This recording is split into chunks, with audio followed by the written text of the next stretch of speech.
నమస్తే welcome to స్వతంత్ర నేను శివాని బులెటిన్ల ముందుగా హెడ్లైన్స్ చూద్దాం. కాసేపట్లో తెలంగాణ అసెంబ్లీ సమావేశాలు ఇరిగేషన్ పై శ్వేతపత్రం విడుదల.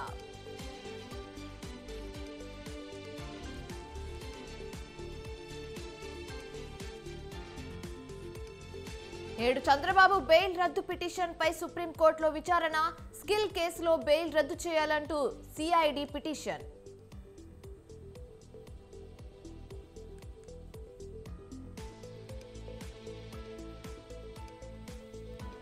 ఇవాళ రెబెల్ ఎమ్మెల్యేల అనర్హత పిటిషన్లపై విచారణ. స్పీకర్ తమ్మినేని నిర్ణయంపై సర్వత్రా ఉత్కంఠ.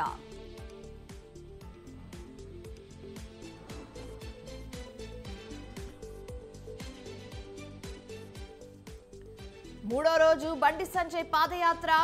చందుర్తి, వేములవాడ మండలాల్లో ప్రజాహిత యాత్ర.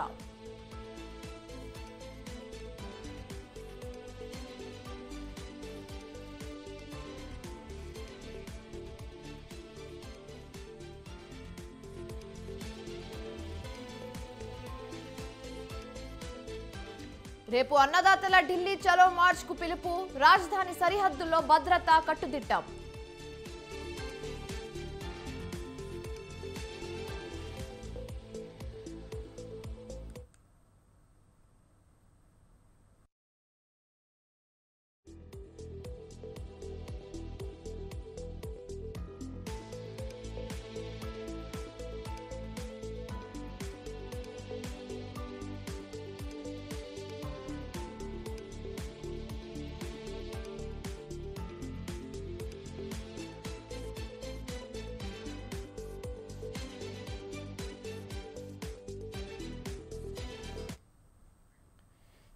బ్రేకింగ్ న్యూస్ చూస్తున్నాం. ఖతార్లో గూఢచర్యం ఆరోపణలపై అరెస్టు అయిన 8 మంది భారత నావికాదళ మాజీ అధికారులను అక్కడి ప్రభుత్వం విడుదల చేసింది.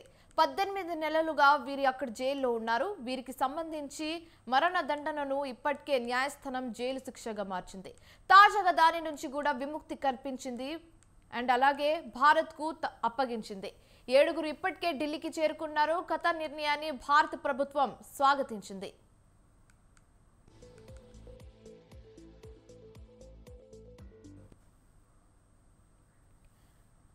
గూఢచర్యం ఆరోపణల కింద 8 మంది భారత నౌకాదళ మాజీ సిబ్బందిని 2022లో ఖతార్ అధికారులు అదుపులోకి తీసుకున్నారు.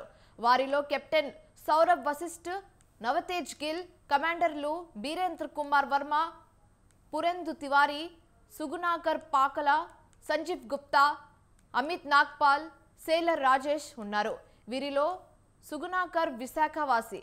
అక్కడి ప్రాథమిక కోర్టు 2-3 సార్లు మాత్రమే విచారణ జరిపి మరణ శిక్షను ఖరారు చేసింది. దీన్ని రద్దు చేయాలంటూ భారత ప్రభుత్వం దౌత్యపరంగా తీవ్ర ప్రయత్నాలు చేసింది. దీంతో అప్పీలు చేయడానికి అక్కడి కోర్టు అనుమతించింది.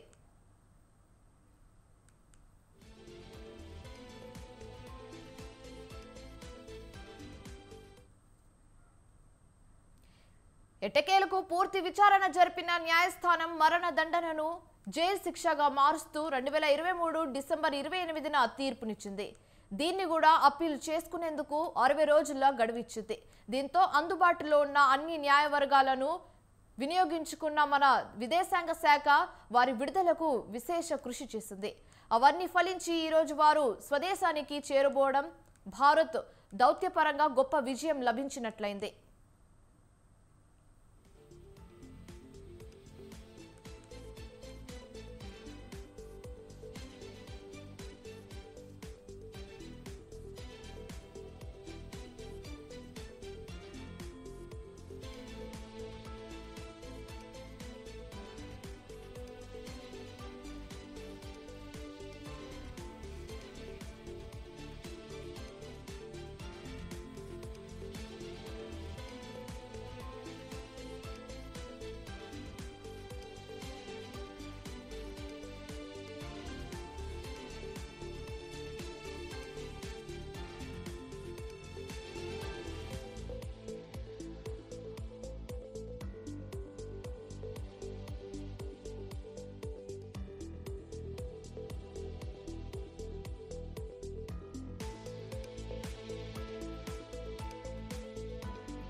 రైట్ బ్రేకింగ్ న్యూస్ చూస్తున్నాం. హెచ్ఎండిఏ మాజీ director Shiva Balakrishna bail petition పై నేడు ఏసీబీ కోర్టు తీర్పు ఇవ్వనుంది.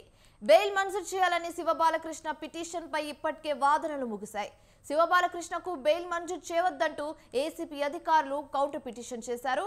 ఇవాళ శివ బాలకృష్ణ బెయిల్ పిటిషన్ తీర్పు ఇవ్వనుందని నాంపల్లి ఏసీబీ కోర్టు.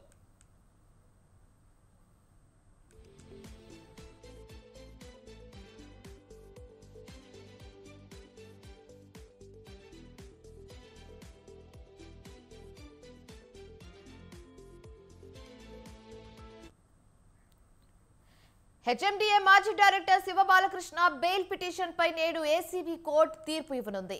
బెయిల్ మంజూరు చేయాలని శివ బాలకృష్ణ పిటిషన్ పై ఇప్పటికే వాదనలు ముగిశాయి. శివ బాలకృష్ణకు బెయిల్ మంజూరు చేయవద్దంటూ ఏసీబీ అధికారులు కౌంటర్ పిటిషన్ దాఖలు చేశారు.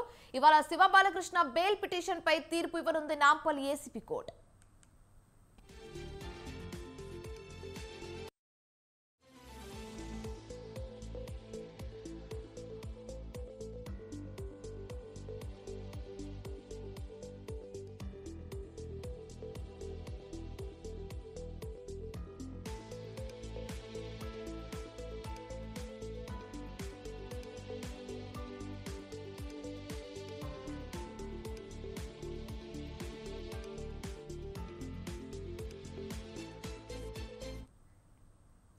ఇక ఇదే అంశం మీద పూర్తి సమాచారం మా ప్రతినిధి ఉషా ఫోన్ ద్వారా అందిస్తారు. ఉషా, చెప్పండి.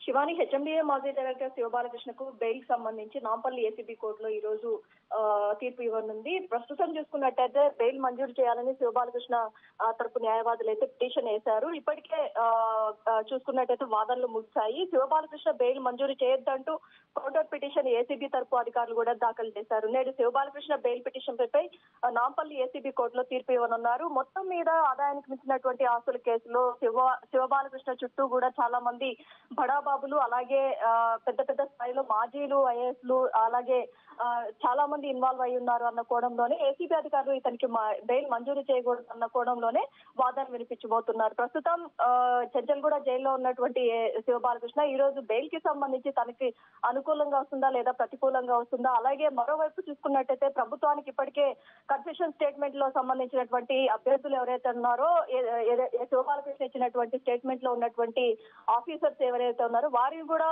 ఏసీబీ అధికారులు విచారణ చేయాలి అన్న కోణంలో ప్రభుత్వం నుంచి అంగీకారం వస్తే వారిని కూడా విచారణకు రావాల్సిందిగా ఈ రోజు కోరే అవకాశం ఉంటుంది. కాబట్టి ఈ రోజు ఏసీబీ అధికారులు దీనికి సంబంధించి శివ బాలకృష్ణకు బెయిల్ కి సంబంధించి కూడా బెయిల్ మంజూరు చేయకూడదు అని అఫిడవిట్ కూడా దాఖలు చేసే అవకాశం ఉంటుంది. Shivani, right, thanks for the updates Usha.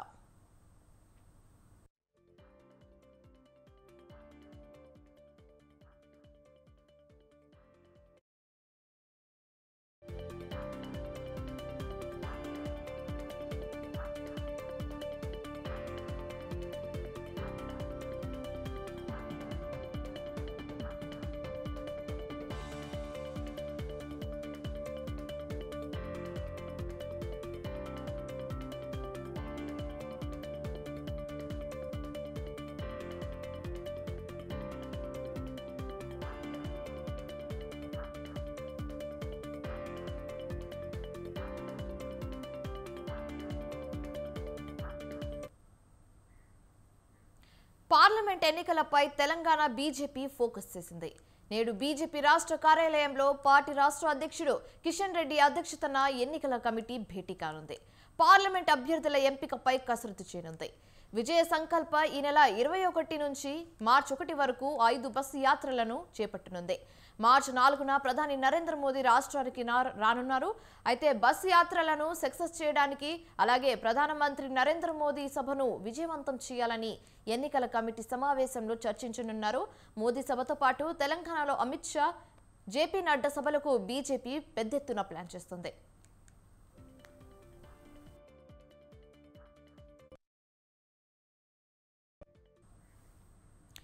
ఇక ఇదే అంశం మీద పూర్తి తాజా సమాచారం మా ప్రతినిధి శ్రీనివాస్ ఫోన్ ద్వారా అందిస్తారు. శ్రీనివాస్, చెప్పండి. శివాని, ఈ రోజు బీజేపీ రాష్ట్ర కార్యాలయంలో ఎన్నికల కమిటీ సమావేశం జరుగుతుంది. ఆ రాష్ట్ర అధ్యక్షుడు కిషన్ రెడ్డి అధ్యక్షతన జరిగే ఈ సమావేశానికి రాష్ట్ర ముఖ్య నేతలందరూ హాజరు కానున్నారు. ప్రధానంగా పార్లమెంటు ఎన్నికలను దృష్టిలో పెట్టుకొని అభ్యర్థుల ఎంపిక, అదే విధంగా ఈ నెల 20వ తేదీ నుండి జరిగేటువంటి విజయ సంకల్ప యాత్ర సక్సెస్, అదే విధంగా వచ్చే నెల ప్రధాని నరేంద్ర మోడీ పర్యటన, ఈ అంశాలను చర్చించే అవకాశం ఉంది. ప్రధానంగా 17 స్థానాల్లో పార్లమెంటు అభ్యర్థుల ఎంపిక విషయంపై కసరత్తు చేయనున్నారు. ఇప్పటికే వివిధ నియోజకవర్గాల నుంచి ప్రత్యేకమైనటువంటి ఒక సర్వేను నిర్వహించారు. ఆ సర్వేలో ఎవరైతే అభ్యర్థులు పోటీ చేసేటువంటి బలాలు బలహీనతలకు సంబంధించినటువంటి విషయాలను పొందుపరిచారు. ఈ నివేదికలను రాష్ట్ర కమిటీ జాతీయ కమిటీకి అందజేస్తుంది. అదే విధంగా ఎవరైతే గెలిచే అవకాశాలు అభ్యర్థుల పేర్లను పరిశీలించి ముగ్గురు సంబంధించినటువంటి వ్యక్తుల యొక్క నివేదిక ద్వారా పంపించే అవకాశం, ఆ ముగ్గురులో ఒకరిని ఖరారు చేసి అభ్యర్థిగా బరిలో దించే అవకాశం ఉంది. ఈ విషయాల మీద ఈ రోజు చర్చించడంతో పాటు 20వ తేదీ నుంచి జరిగేటువంటి విజయ సంకల్ప యాత్రను కూడా ఏ విధంగా సక్సెస్ చేయాలి, ఇప్పటికే 5 క్లస్టర్ గా విభజించినటువంటి ఈ పార్లమెంటు స్థానాల్లో ఈ విజయ యాత్ర ఏ విధంగా కొనసాగించాలి, కార్నర్ మీటింగ్స్ ఏ విధంగా ఏర్పాటు చేయాలి, పార్లమెంటు కన్వీనర్లు, అదే విధంగా జిల్లా అధ్యక్షులు, ఇతర నాయకులు అందరూ విజయ సంకల్ప యాత్రలో పాల్గొని బీజేపీ గెలుపు కోసం కృషి చేయవలసిన అవసరం ఉందనేటువంటి పిలుపును కూడా ఇచ్చే అవకాశం ఉంది. అదే విధంగా ఎన్నికల ప్రచార విజయభేరిని ప్రధాని నరేంద్ర మోడీ బహిరంగ సభ ద్వారా ప్రారంభించే అవకాశం ఉంది. ఈ విజయ సంకల్ప యాత్ర ముగింపు కార్యక్రమంలో భాగంగానే వచ్చే నెల 4వ తేదీన తెలంగాణ పర్యటనకు ప్రధాని నరేంద్ర మోడీ వచ్చే అవకాశం ఉంది.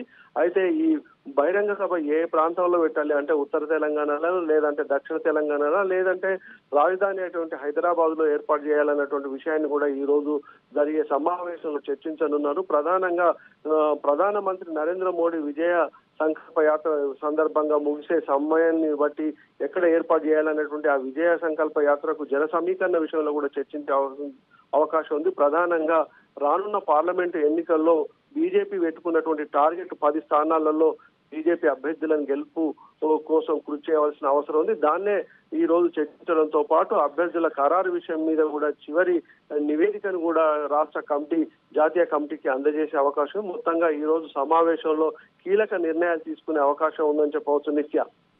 Right, thanks for the update Srinivas.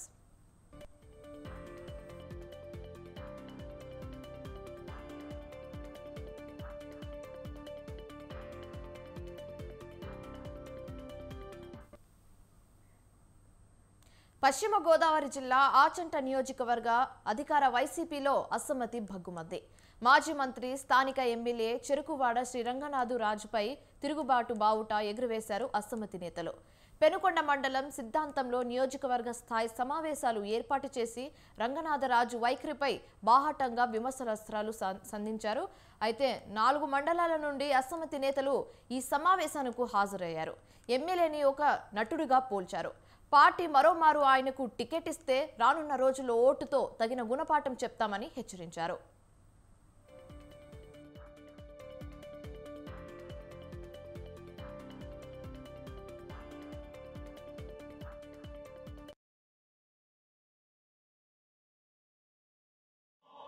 నేనేమైనా చేయగలుగుతాను, డబ్బుతో ఓట్లు కొనుక్కోగలుగుతాను, లేకపోతే వేరే విధంగా ప్రలోభంతో లొంగ తీసుకోగలిగినటువంటి దుహంకారము ఆయనకు ఉన్నదనేసి సభాముఖంగా తెలియజేస్తున్నాను.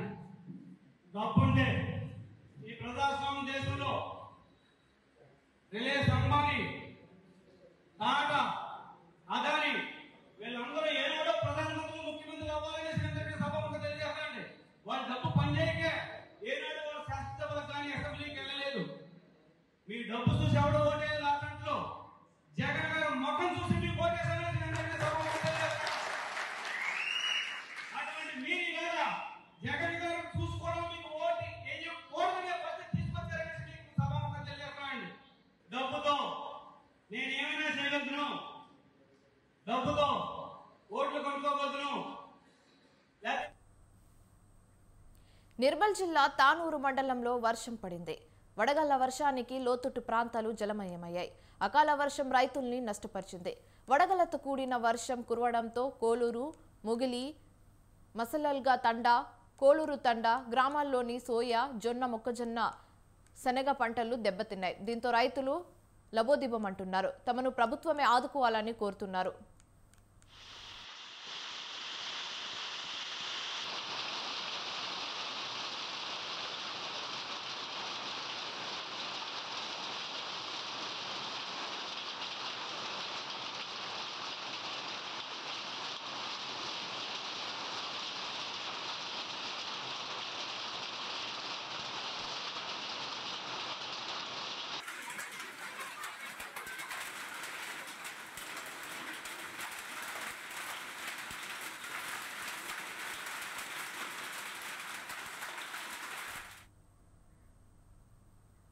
జేడీయూ చీఫ్ నితీష్ కుమార్ నేతృత్వంలోని ఎన్డీఏ కూటమి ఇవాళ బీహార్ అసెంబ్లీలో బల పరీక్షను ఎదుర్కోబోతుంది. ఎమ్మెల్యేలను కాపాడుకునేందుకు ఆర్జేడీ, జేడీయూ సహా వివిధ పార్టీలు వారిని గృహ నిర్బంధంలో ఉంచారని ప్రచారం జరుగుతోంది. అయితే పట్నాలో ఏర్పాటు చేసిన పార్టీ ఎమ్మెల్యే సమావేశానికి 3 జేడీయూ సభ్యులు హాజరు కాకపోవడం కలకలం రేపింది. అయినా నేడు జరగబోయే బల పరీక్షలో గెలుస్తామని సీఎం నితీష్ కుమార్ ధీమా వ్యక్తం చేశారు. అయితే ఈ నేపథ్యంలో మహాగఠబంధన్, ఎన్డీఏ కూటమి మధ్య మాటల యుద్ధం మొదలైంది.